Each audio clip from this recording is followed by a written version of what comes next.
Okay, oops, I think we're gonna get started. Um, so just to check in, um, everyone should be able to use the chat feature. But I just wanted to let you know I have everyone muted right now because we do have quite a large number of you attending today. But feel free to use the chat feature as we go on if you're having any trouble. Hopefully you should be able to see and hear me. Um, and everything should be going okay. But yeah, thank you so much for joining in today. I'm super happy that you were all able to join. I know it's been a really rough few weeks and very strange. So I'm really thankful to have the use of these digital tools to bring us together and take advantage of this opportunity for us to meet and learn and practice some new skills. So thank you all for coming, and I hope you're all doing well and staying safe and hopefully working from home if you can. So yeah, like I said, we are not going to be doing Q&A using the voice features just because of the large number of us. But if you do have questions as we go along, feel free to use either the chat box on the side or the Q&A box. So I'm going to be doing the webinar, but my colleague Emma is also on the call. She's muted right now, so you can't see her or hear her, but she will also be monitoring the Q&A if questions come up along the way. We'll also be using some sort of interactive features as we go along to interact a little bit with you as we go. But without further ado, I think we will get started. So this is just a little overview of what we're going to talk about here today. So we'll start with a little introduction to myself for those of you who don't know me. I'll give a little introduction to E4D as well. We're going to talk a little bit about science advocacy and what that means and why we might want to use briefing notes as a tool to advocate for science. We're also going to talk a little bit about what a briefing note is, what does it look like, how do you format that. We'll talk a little bit about how you might plan for preparing a briefing note before you actually get down to writing, and we'll use an example for what we have done at E4D to help guide you through that process. We'll talk a bit about writing a briefing note, as well as some of the sort of post-writing considerations in terms of how to deliver that note, how to actually get that out to the people who need them, and then what happens after you might actually have that note land. And then we'll do Q&A as well. So I'm sure some of you know me, but for those of you who don't, my name is Kimberly Grilling. I'm the interim executive director here at E4D after being the research and policy director for the last year or so. My background is a scientist, but I became very interested in science policy during my PhD, which led me to come to Ottawa, where I worked in the Canadian government for a couple of years, and now I work at Evidence for Democracy. So my experience in science policy and the government let me get some really real life experience in writing briefing notes. So I worked in the government as a policy analyst at both national defense as well as innovation, science, and economic development. And during that time, a lot of my analyst work actually required me to write briefing notes for a number of reasons and a number of different people like the deputy minister and the minister of my departments. So in my job in the government, I did acquire quite a lot of experience writing briefing notes. And then now in my role at E4D, we use briefing notes outside of the government as a way to communicate science and advocate for positions to government officials on a fairly regular basis. So for those of you who may not be familiar with our work at E4D, we are a nonpartisan, nonprofit organization that's based here in Ottawa. And our mandate is to promote the use of evidence in government decision-making in Canada. And we do that through a number of different kinds of work. We do research, we do education and training like we're doing today, and we also do issue-based advocacy campaigns. So these are a few of the examples of the campaigns that we've worked on. This is our Vote Science campaign and our science pledge to get science as an election issue in the last two elections. We worked to bring back the long-form census in Canada. We advocated for putting a new chief science advisor into the government. This is our Pearl campaign, which was campaigning for more funding for Arctic research up north. So this is a couple of examples of ways where we really did need to communicate science and advocate for changes to government officials, which required us to communicate our work to government. And this is really a form of science advocacy. And this is a lot of what we do. So I want to just pose the question to the chat. What are some tools that you have used or others have used that we can communicate and advocate for science to government specifically? So maybe just pop into the chat and let me know some of the tools that you've used for science advocacy. Cool. So people are saying petitions. Some folks are using Twitter. Both really awesome tools. Anyone else? Anyone brave enough? Yeah, writing letters to your MPs. That's a really good example. Yeah, writing an op-ed, super good way that you can advocate for science and communicate science. Yeah, these are all really awesome suggestions. And these are all tools that we use as well. Yeah, position papers, building relationships. Yeah, having one-on-one conversations, talking to your MPs. These are really awesome suggestions. So today I'm going to talk a little bit about some of these tools, specifically briefing notes. So a lot of people think when they think about advocacy, they think about just taking to the streets, you know, having a march. This is an example of the March for Science in the States a couple of years ago. An op-ed is another really good way to advocate for science. This is an example of an op-ed that was written by a few scientists advocating for changes to the Fisheries Act. Here's an example of scientists acting as witnesses at a parliamentary committee. This is the Standing Committee on Industry, Science, and Technology. So these are all ways that you can advocate. And really, advocacy is any activity that's taken to influence policy. And today I'm going to talk about the use of briefing notes as an effective advocacy tool to communicate science to government decision makers specifically.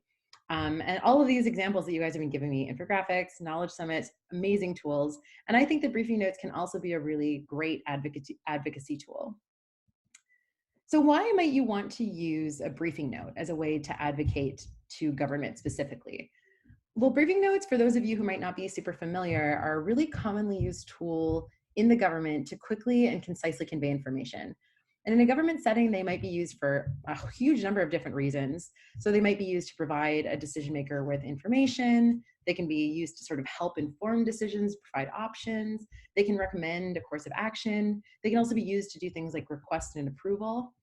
So they're really used for a lot of different tools. And they sometimes have different names, or they might be sort of structured a little bit differently, but they're a fairly standard tool in governments to convey information. And in my experience, the benefits of using a tool like a briefing note outside of government as an advocacy tool is that they're very familiar to government. So they're a really familiar way that government officials know sort of how to navigate and are used to taking in on a regular basis. They really force you to consider the policy impacts of your message as well. Rather than just sort of delivering something like a scientific report, it helps you to really frame your message in a way that's positioned specifically to influence policy thinking. They're also really short and written in plain language, which I find for myself really helps me to be very concise and very clear when I'm trying to communicate my topics, which makes them also very accessible to a wide range of different people. And they really are just structured to communicate your key issues and your recommendations upfront rather than having that buried within a lot of other information. So they're really a very useful tool when you're trying to advocate to a government, in my experience. Our work with government officials has also told us that that's a really preferred way of communicating information. So some of you might remember our report that came out in November, where we did interviews with members of parliament about members of parliament about how they gather and use information. Oh, can I just pause for a second? I see someone said that the audio just dropped out. Can someone confirm if they can still hear me? Okay, good. People can still hear me. Great. So yeah, so our report, in this study, we did interviews with members of parliament about how they gathered and used information.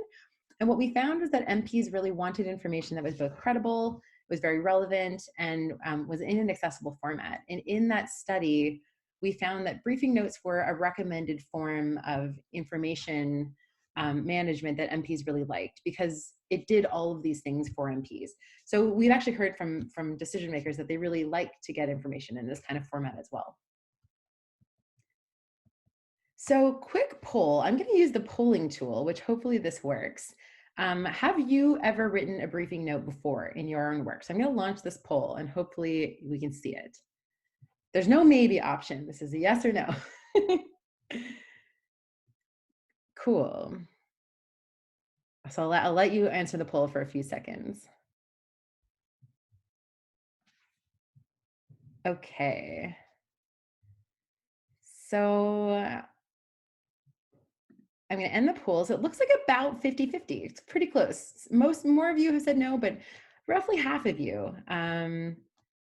So very cool. So it's great to hear that some of you have had experience, and I'd be curious after the fact to see what your experience has been in writing briefing notes.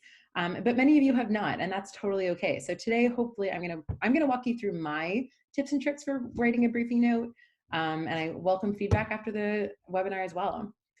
But I also want you to kind of think as we go through this, think about an issue that you might want to advocate to government using a briefing note. So if you have an issue that you might want to communicate to a decision maker, I urge you to sort of think about that issue in the back of your head while we go through this workshop, and think about how the tips that we go through today could help you to shape that into a briefing note for a decision maker in the future, if this is a tool that you'd like to use. So what does a briefing note look like? So although this might vary a little bit from government to government, as well as from department to department, there is sort of an overall format that most briefing notes that I've written look like.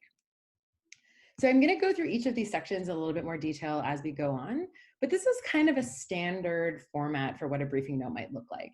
So a formatting guide, you really want to try and stick to this as close as possible in my experience. You want to keep your fonts fairly standard, nothing fancy, nothing really tiny, something like an Arial font or a Times font, really around about 12-point font, 1.5 line spacings, as well as with standard margins. And I say this, it sounds really sort of nitty gritty, but you really want to try and keep it as short and concise as possible. And in my experience, if you're writing a briefing note sort of cold to a decision maker, you really want to try and keep it at about 2 pages. Anything more than that, and you're going to risk that someone might just not read it at all. So the standard sections in a briefing note, you have a title at the top. You really want to sort of put it out there to who you're actually sending the briefing note to as well, so that it's clear who it's going to. It starts out with an issue statement, which is really clearly defining the issue, as well as any recommendations that you're putting forward in the note. This is kind of a summary of the whole note, and you really want to think about the fact that this might be the only part of the note that might be read, and it's really the thing that is going to pull someone into reading the rest of the note. So this is what I was saying about that bottom line being up front at the start of the note. So we'll go through this in more detail.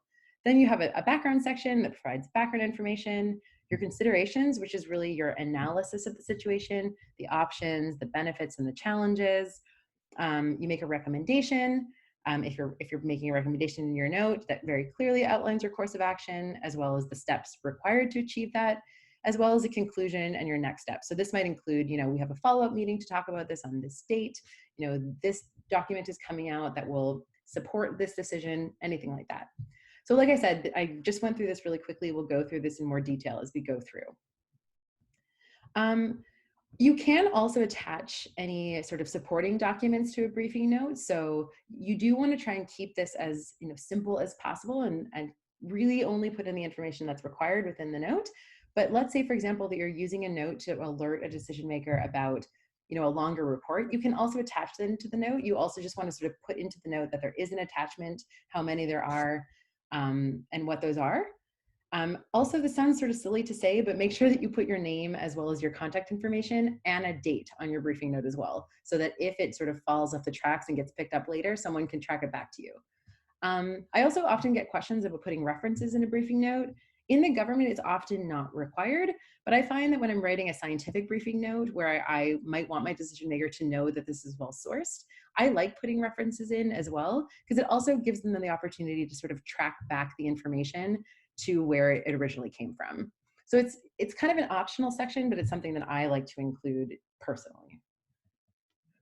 So I think a lot of people think that when you're writing a briefing note, it really is just about writing the note. But there's actually a lot of steps in my experience that you should be taking before you actually start writing to really make that note strong. And so we're going to talk about how I would go about to plan a note now.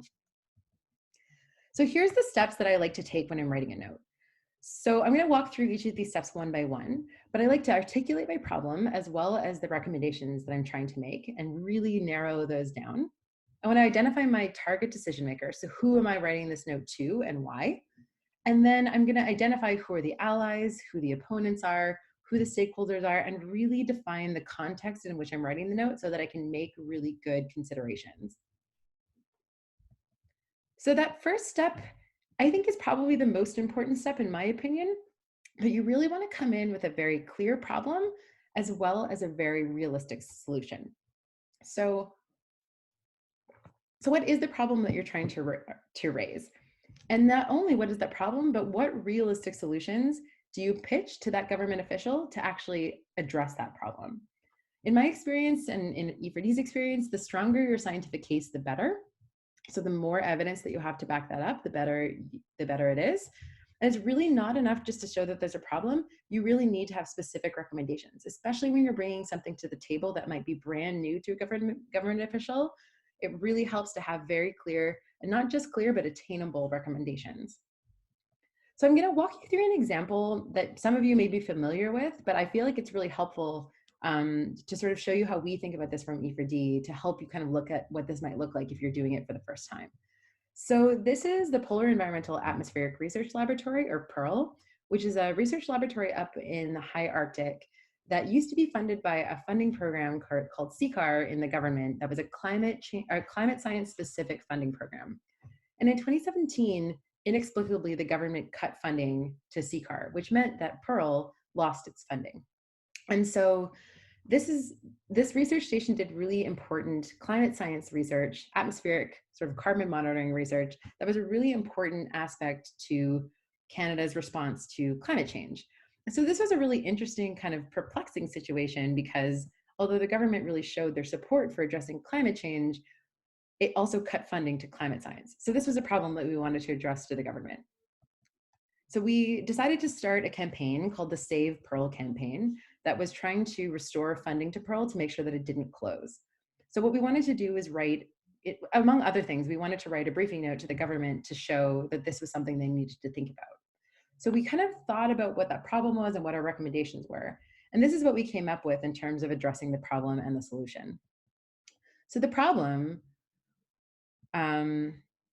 hold on. The problem was that the federal government had eliminated the only dedicated funding stream specifically for climate and atmospheric research, which was a key component of addressing climate change.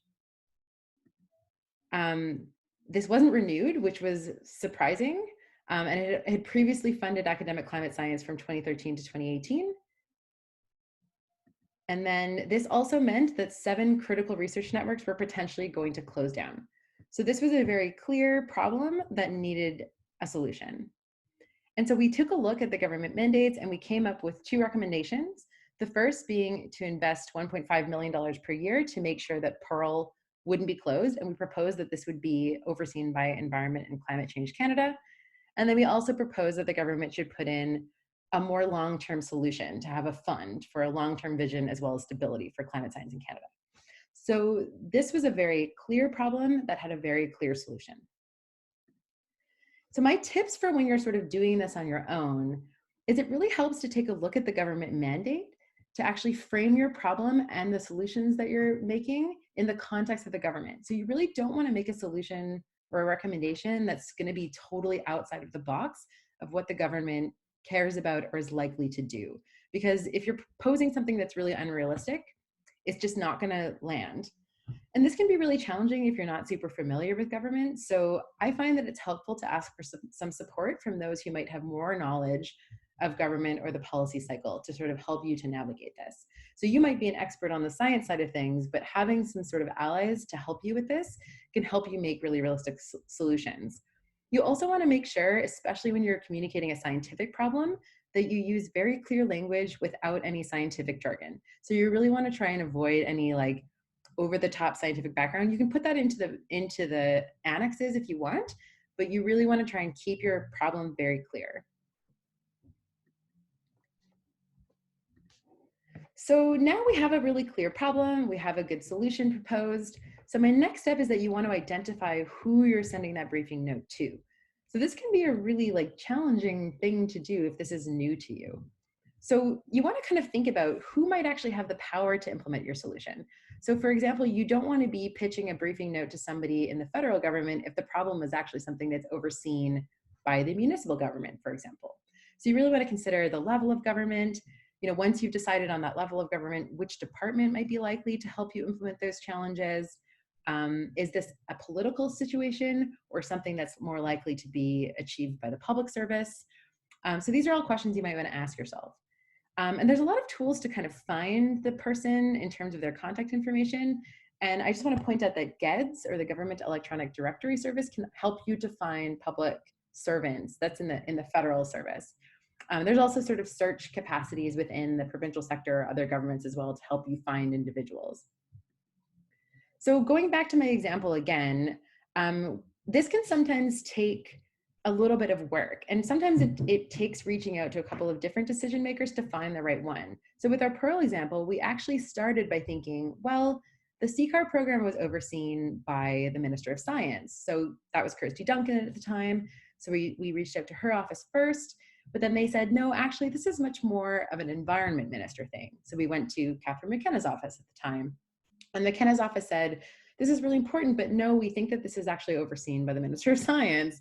So we kind of got mixed messages from both. So we ended up reaching out to the Prime Minister's office, and we had a little bit of buy-in from his advisor at the time, but it really did take a little bit of back and forth to find who was the right person to actually get our message out there.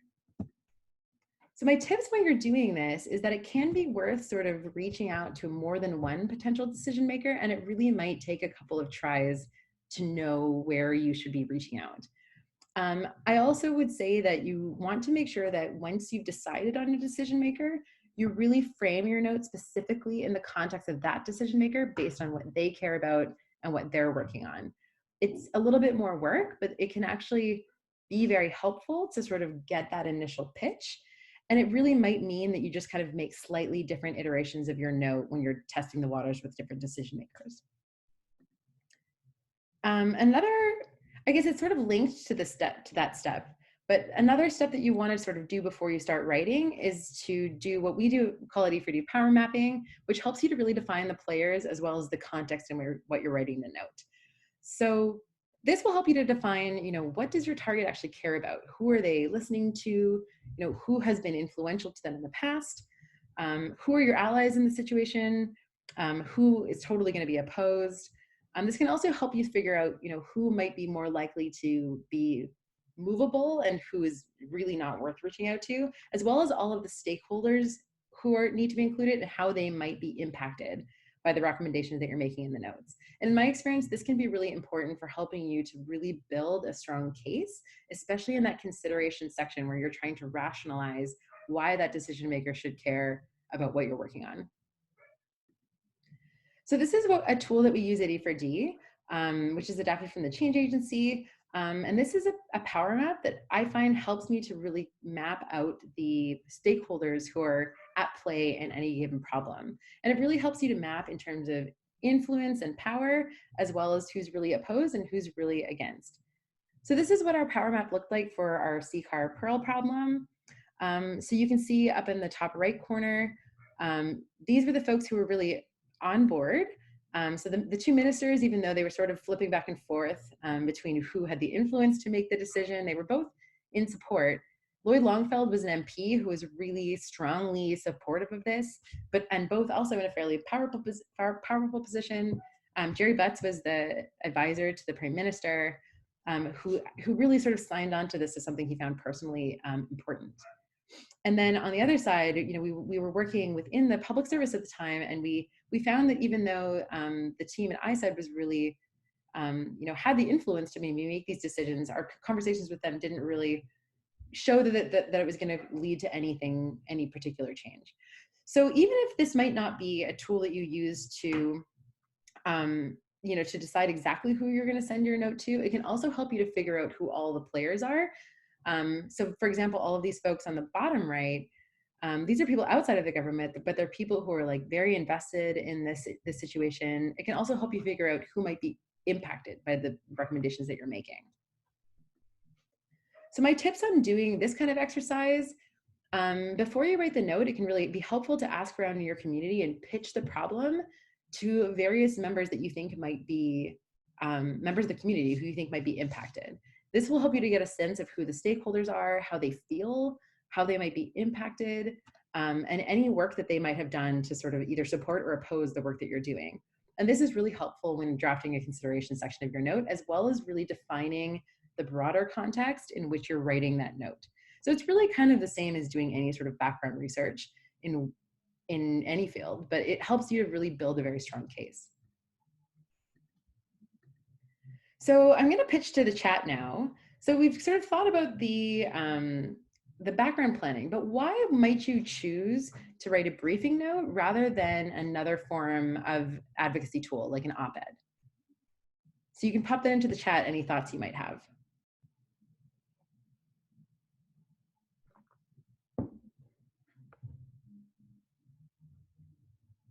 Nobody? Right.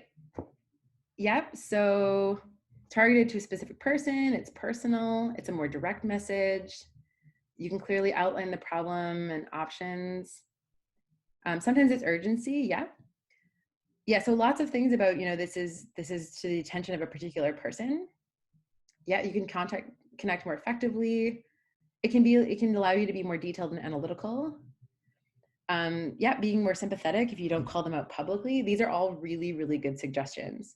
It's also short and succinct, yep, rather than being something like much more journalistic. Yep, these are all really great suggestions. So there's a lot of reasons why you might want to choose a briefing note. Yeah, another really good point. You can say things in a briefing note that's not open to the general public. Sure. Yeah, and they can also support one another. So in my experience, some considerations for why I might want to use a briefing note rather than another tool, especially to start out with. So one might be whether you want to choose an inside versus an outside approach. So somebody mentioned this in the chat, and I think it's a really good point. So sometimes, especially if it's something brand new that a government official may not be aware of, I find that it's helpful to give them a little bit of an insider scoop first before you make something more public.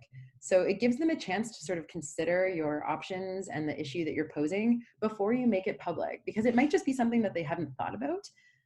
Rather than doing something big, causing a big stink that could actually cause them to clam up and not listen to you.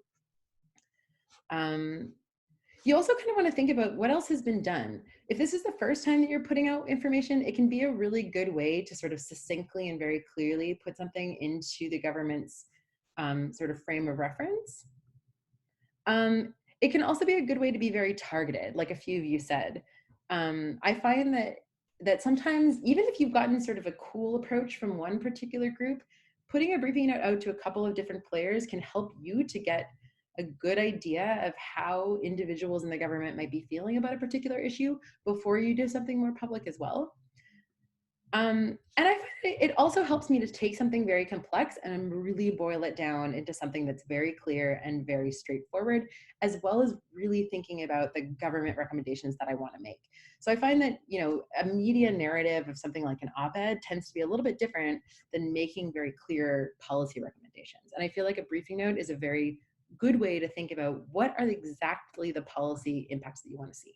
So there's a lot of different reasons, and these are just some of my reasons of why a briefing note might be a good choice. So now we're ready to start drafting our note. So again, this is the core sort of sections of a very standard briefing note.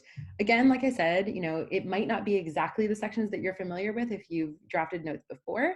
And it can be very different, not very different, but a little bit different from department to department or government to government, but it's still fairly standard. So let's walk through each of these sections one by one, and I'll use our Pearl example to show you what I might be putting into a briefing note if I was drafting it in that context. So again, while we work through these sections, I want you to think a little bit about the issue that you chose in the back of your head. And although we won't have time to go through this individually, if I was doing this in a workshop with you, I might do this in more depth, but think about that issue and how you might fill in those sections based on the issue that you care about. So let's talk about that issue statement. So sometimes this is called a summary. I like to call it an issue, but really what you want to do in that issue statement is very clearly and very succinctly state what the issue is at hand, what needs to be addressed, as well as what that decision maker should do in terms of making an action.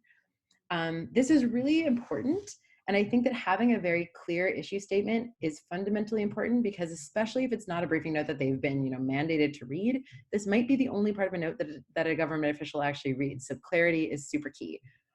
This is different from department to department, but my sort of rule of thumb is that my issue statement is maximum 3 sentences that are in bullet points, written in full sentences with a bottom line up front. So I'll give you an example based on that Pearl example. So this is an example of sort of a poor briefing note issue statement. So this briefing note is to inform you about how cuts to CCAR impact climate research in Canada. It's correct, but it doesn't really give your official anything sort of clearly about what they can find in the note or what you want them to do, or like why do they care? So something that's a little bit more clear would be these 3 points. So the federal government eliminated the only dedicated funding stream for climate and atmospheric research, which is a key component of addressing climate change. Without additional funding, Pearl, a crucial high Arctic research lab, is going to close. And we need new investment in climate science in order to not lose capacity for fundamental research in climate science. So this sort of appeals to the fact that we know that the government cares about climate change. You know, it shows the urgency that without any funding, we'll lose that capacity, and new investment is needed. Otherwise, we'll lose the capacity to actually do a very fundamental kind of research in Canada. So this might be a little bit more appealing to a decision maker to actually read forward in the note.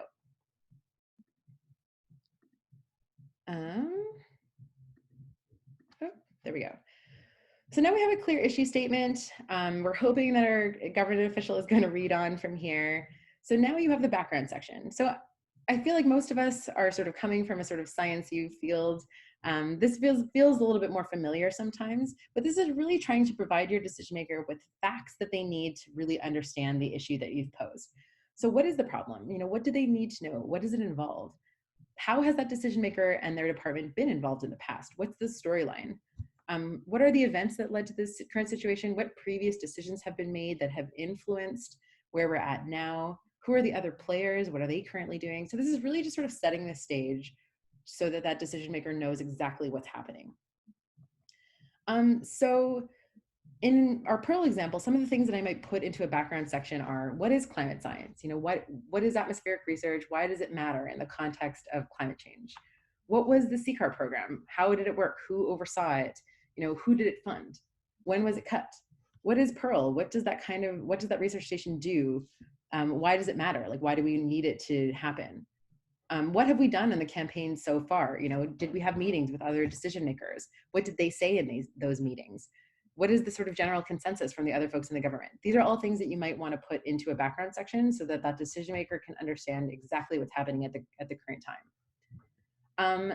Some of my tips for doing this, I find that it helps to sort of write it like a story. So write it in chronological order, that you're sort of giving someone exactly a storyline of what happened until now.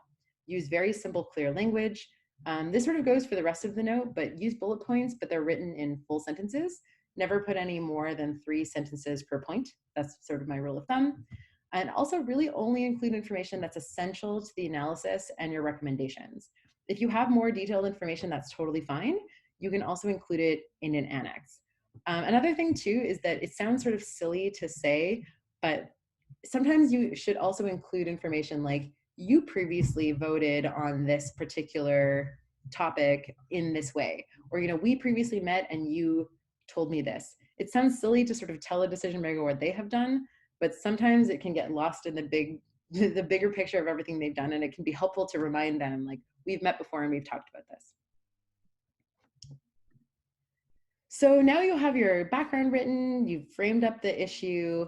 Now you get into the considerations, which I think is the interesting part of the note, because this really gets into the nitty gritty. What's the analysis? What are the priorities, the government mandates that are going to be impacted by this issue? What are the sort of pros and cons if we don't make a decision? What are some potential alternatives? So how is this issue going to impact all the stakeholders, and what are the repercussions? What options do we have?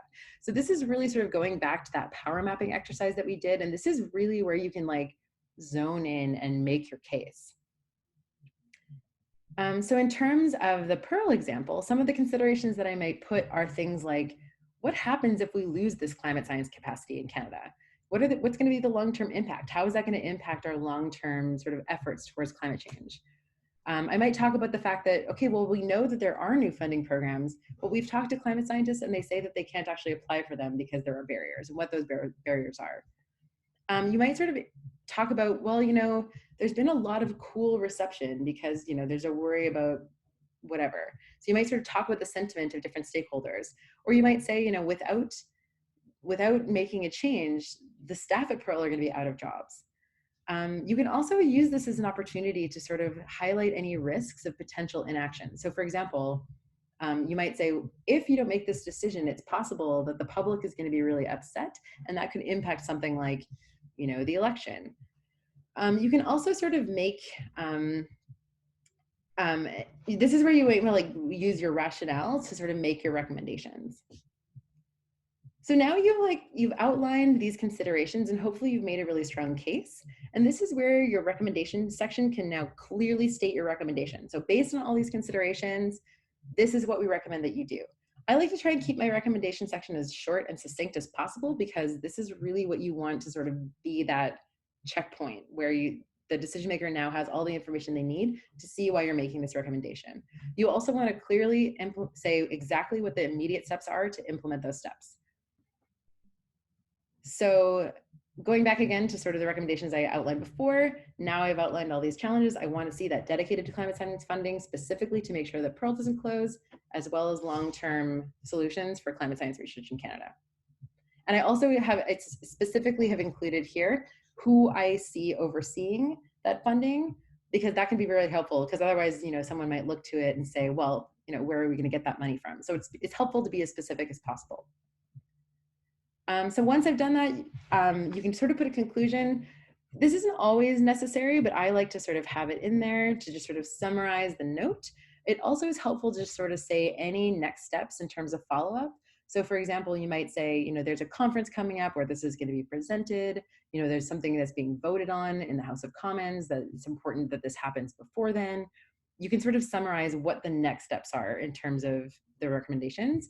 And then at the end, like I said before, you can make any attachments or any references. And like I said, I think that this can be especially helpful for a science-based note. So that's kind of the overview of how you might put together a briefing note. So my tips here is that it really might take several drafts and iterations until you get a good flow. So I like to sort of keep that note open and refine it and refine it and refine it as I go through the process of sort of talking to stakeholders, getting the bigger picture and doing my background research.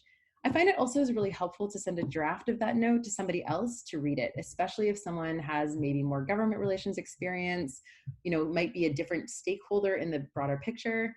You can also have multiple authors on that briefing note, and that can also sometimes make it a little bit more powerful. I like to keep my sort of a living briefing note draft open for an issue that I'm working on in a long-term kind of way, because sometimes, the background stays the same, but the situations advance. And this is sort of helpful to keep it updated as you might need it for different people or as the situation develops. You also really want to make sure that you remember that individual points in a briefing note might be pulled out as talking points. So, if it's a member of parliament, for example, someone might actually pull out what you wrote in that briefing note as an individual talking point in the House of Commons or like in the public. So really make sure that you're being very clear with your language and you're not putting anything in there that you might not want someone to say publicly, and really work on making a really compelling narrative. So there's two really good questions that I think I'm going to address right now. We will do more Q&A, but I want to address these right now because they're really good questions. So someone asked, are we supposed to give multiple options in a recommendation section? Sometimes you can, so it really depends if you have multiple options. I would put multiple options into the considerations section. So if there's like a couple of different options that a decision maker can take, I would use the considerations section to say, here are some options that you can consider, and then I would use the recommendation section to recommend which of those options I would choose. It can be really helpful both to sort of outline different options, and which is great. So you can say, well, if you don't achieve, what I really want to recommend, these options are also good options that might be a little bit less desirable to you as an endpoint, but still might sort of move that issue forward a little bit. It can also be a good way of outlining, this option is good, but it can also show how strong your actual recommendation is if you have a couple of different options in there too. So that's an option for sure. And then someone else asked me, how many hours does it take me to go through all the steps? That really depends. It can take anywhere from months to do all the background work if it's an issue that I'm working on, or if it's something that I'm super familiar with that I actually have a clear recommendation, it can take a couple of days. So it really depends on what you're working on. And we'll talk a little bit about that at the end of the webinar. So now you've written your briefing note, there's a few considerations in terms of actually getting it out to the people who need it. So for example, timing can be really important. So this is something that we can help you with, or that other folks can also help you with. So for example, you don't want to be sending in a briefing note when there's like a million other things happening that it's going to get lost. So for example, we're in the midst of this global pandemic. This might not be the right time to be bringing up a brand new issue when decision makers are totally overloaded. It can also be helpful to figure out what avenue to sort of deliver that note. So should you be sending it directly to the minister, or should you be trying to sort of talk to a staffer? And these are things that it might depend on what your issue is and what's going on. To help you with that, groups like us or other nonprofits or GR teams can also be very helpful for that.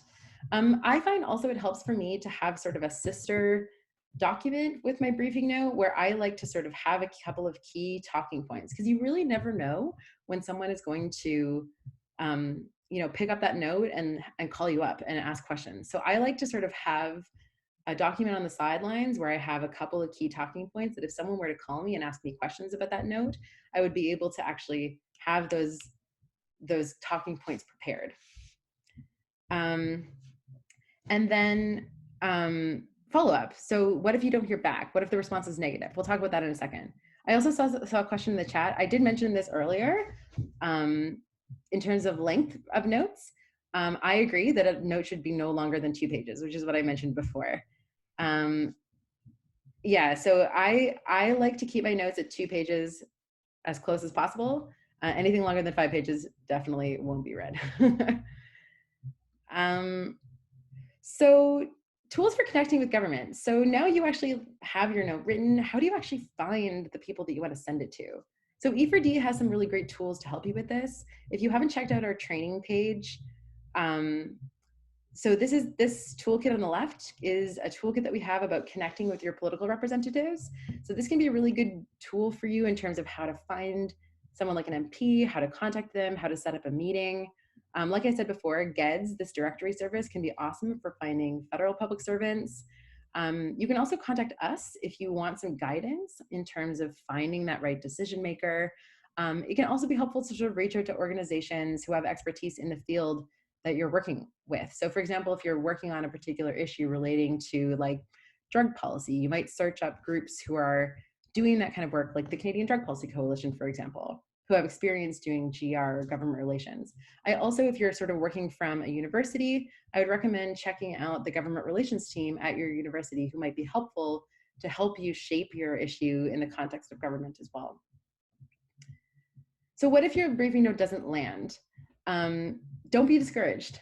If you don't hear anything back the first time, recognize that governments are super, super busy, and don't be afraid to follow up more than once. So I find sometimes once I send an email, I like to wait a couple of days, then I might touch base again, or I might give them a little phone call.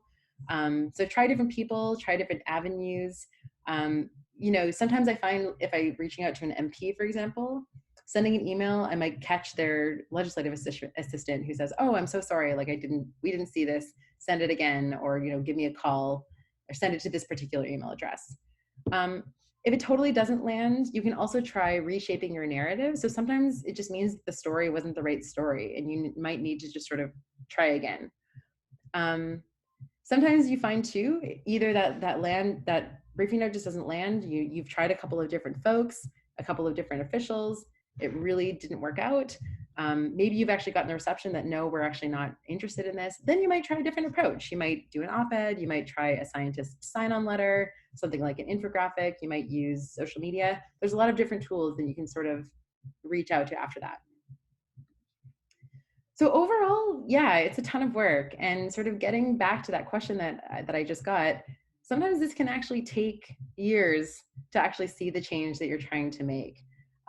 So, writing a briefing note can be one sort of longer, short-term approach to a longer-term issue. And sometimes it's really, if you don't see that change immediately, it can still be a really useful tool to sort of build a relationship with a government official that you might not have had before. So don't be discouraged if it's not immediately impactful.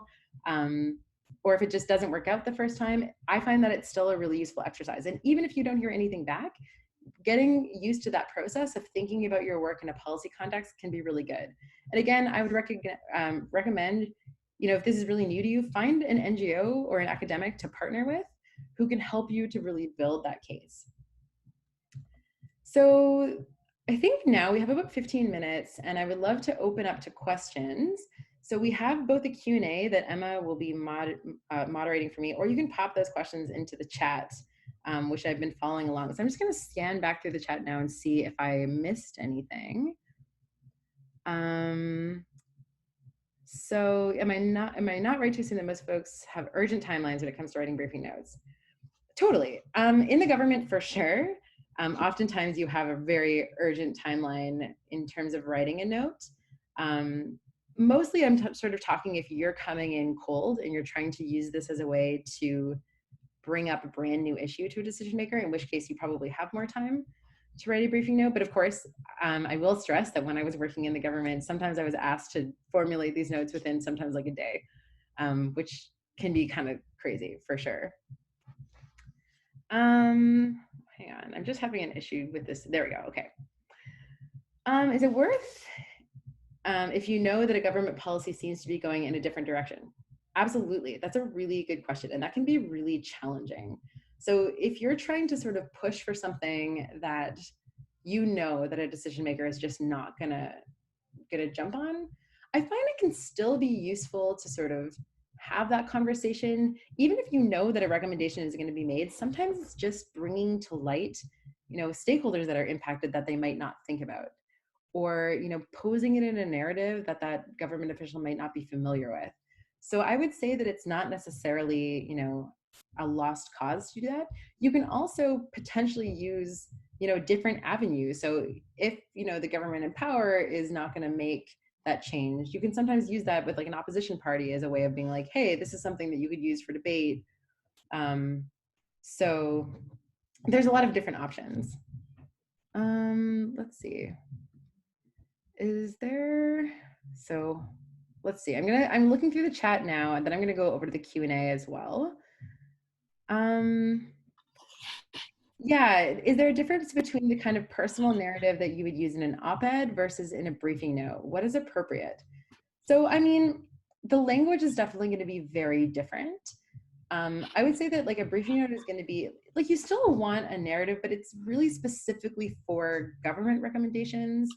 You're sort of pitching into the context exactly of what the government is working on, whereas the media op-ed side is a little bit more about the public.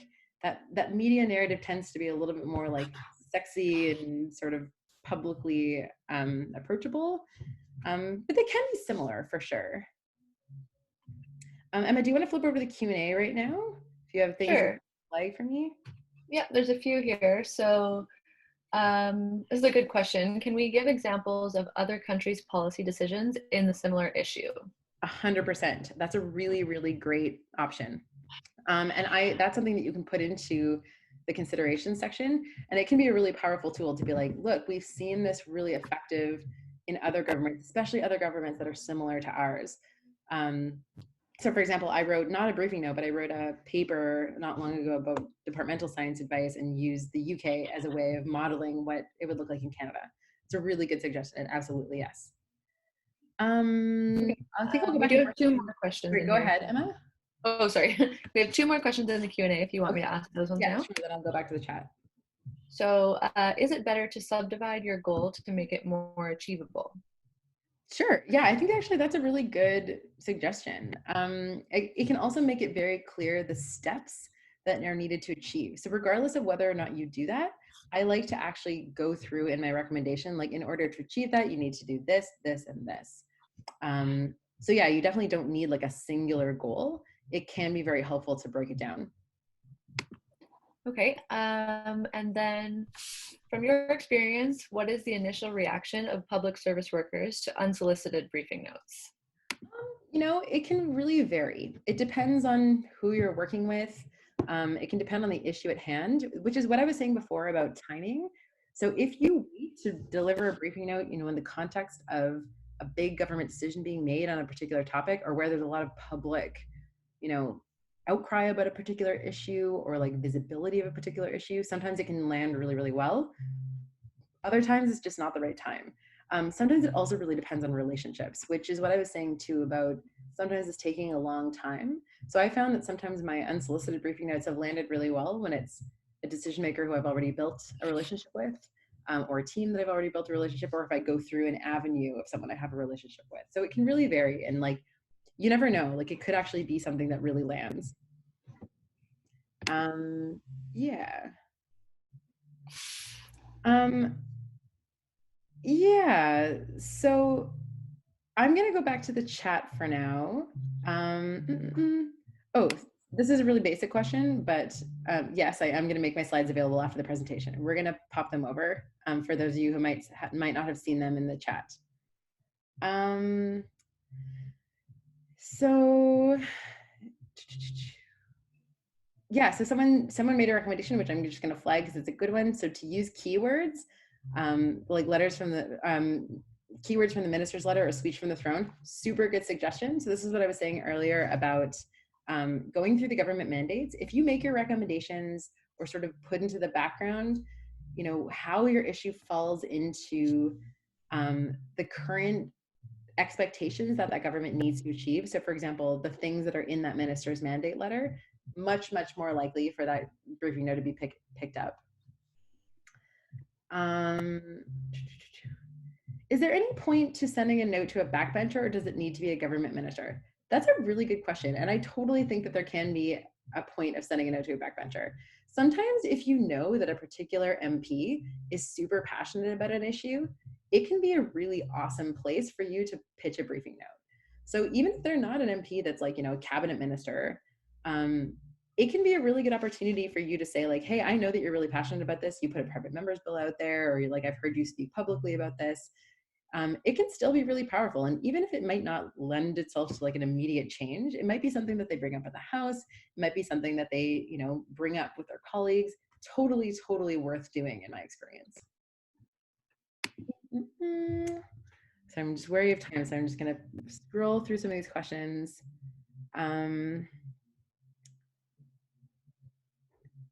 Yeah, how unbiased should you be in the consideration section?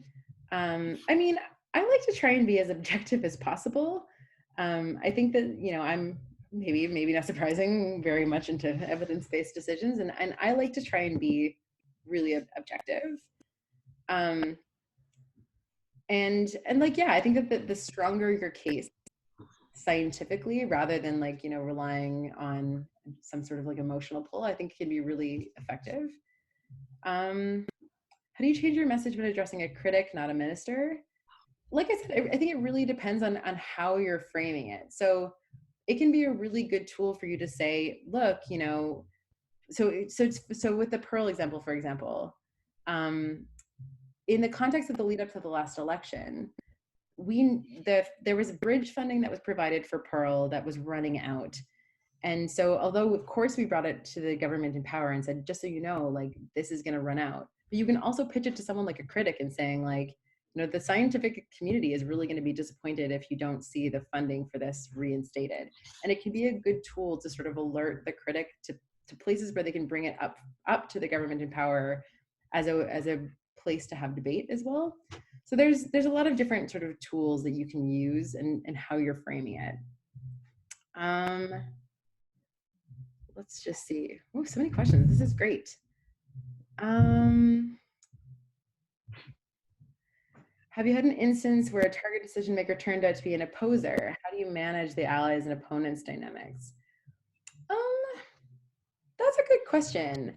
I mean, sometimes you're just not gonna, sometimes it's just not gonna land. And I mean, I think that even when you know that it's not gonna land, it can be super helpful. And even just sort of delivering it to maker can be a really effective tool, especially when you're trying to be nonpartisan, when you're trying to be very like clear, you want to give everybody a fair chance to respond.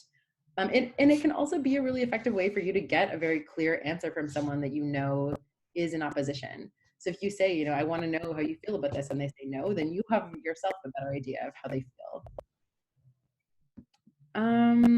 maybe let's flip over back to the Q&A. I see there's a couple ones in there, Emma. Sure. Yeah, there's a couple of good questions. So the first one is, can you give an example of when you'd write a briefing note in the private sector and to non-government? That's a good question.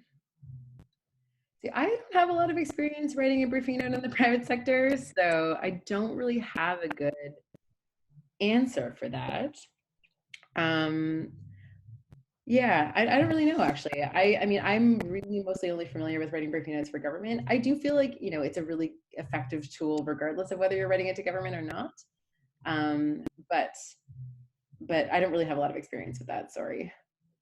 Maybe the next question in the Q&A. Sure. Yeah, so then are briefing notes from mission-oriented groups much more effective than from individuals?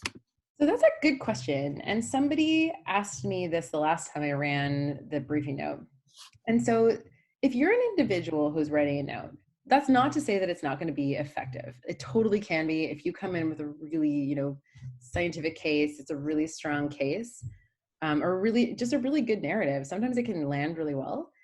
In my experience, I think that it's always a good sort of rule of thumb to try and involve folks who are working in the field in your note. So if you have a mission-based organization, if you have, you know, an expert that you want to work with, if you have others who are sort of feeling the same way, pool together and write that note together. It'll make your note stronger.